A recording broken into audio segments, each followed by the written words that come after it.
Almost every rescue starts with one bad decision. Not a storm, not a bear, not some crazy accident, but one small thing that most people think doesn't matter. And I've been way closer to that line than I ever expected. Hey guys, I'm Ricky. And if you watched that last video of mine that talked about how to stay safe on the trail, this is kind of like part 2 to that. Because today I want to talk about something that most people don't realize until it's too late. Why most backpacking emergencies start small. They don't start with disaster. They start with tiny decisions. A few years ago, I thru hiked the Colorado Trail with my son. For the first week, we took our dog with us, and she loved the trail. Absolutely loved it. She was so excited every morning, but she wanted to go fast. She even pulled a little, which ended up pushing the pace. And I didn't think much of it, because back home, we were trail running all the time together. With her, I was used to moving fast. So in my head, I was thinking, this is fine. I feel good. Man, we're making some great time. But what I wasn't thinking about was that I wasn't just doing this for one day. I was doing it every day, day after day, downhill, uphill, and with weight. After a few days, my legs started hurting. Not sore, not tired, but really hurting. I ended up realizing that I had shin splints, bad ones. Every step I was making felt like somebody was tapping my leg with a stick. And at first, I ignored it, because that's what we do, right? It'll loosen up. I'll walk it off, or it'll be better tomorrow. Except tomorrow, it wasn't better. A few days later, I'm laying in my tent thinking, what if this gets worse? What if I can't walk?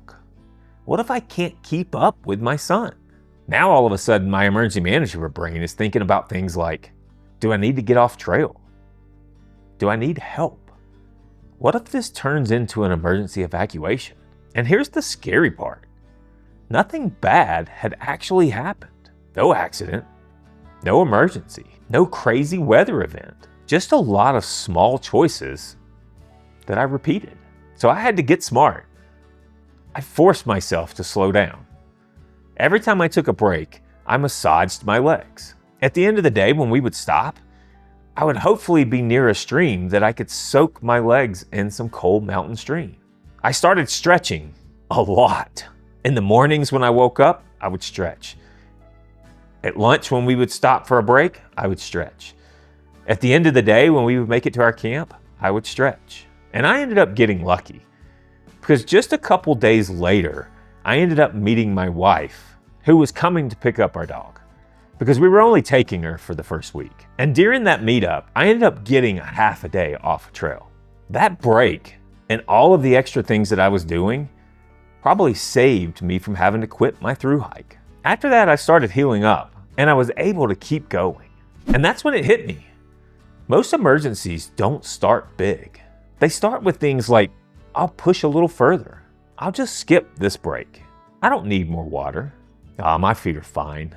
This weather's not gonna last long. It'll pass. Or even worse, I'll deal with it later. Later is when things go wrong. Small problems become big ones when you ignore them. Here's the mindset that keeps you safe. Treat the small discomforts like early warning lights, pain, fatigue, cold, hunger, dehydration, even bad mood. When one of these turns on, you need to slow down and check the engine. In my last video, I talked about planning, gear, and safety systems. This is the human side of that. Listening to your body and knowing how to respect it. I've been on the trail long enough to know that nobody plans to get rescued. Nobody wakes up thinking, today, I'm gonna make bad decisions. It just happens, one shortcut at a time. So here's my challenge to you. On your next trip, when something feels off, don't power through it. Pause, adjust a little bit, and take care of it. Because that one choice might make the difference between you walking out and being carried out. If you've ever had a close call out on trail, drop it down in the comments, because your story might actually be the thing that helps somebody else out. And if you want to keep seeing real-world trail advice like this, hit that subscribe button and hang out with us. And hopefully, I see you guys out on the trail.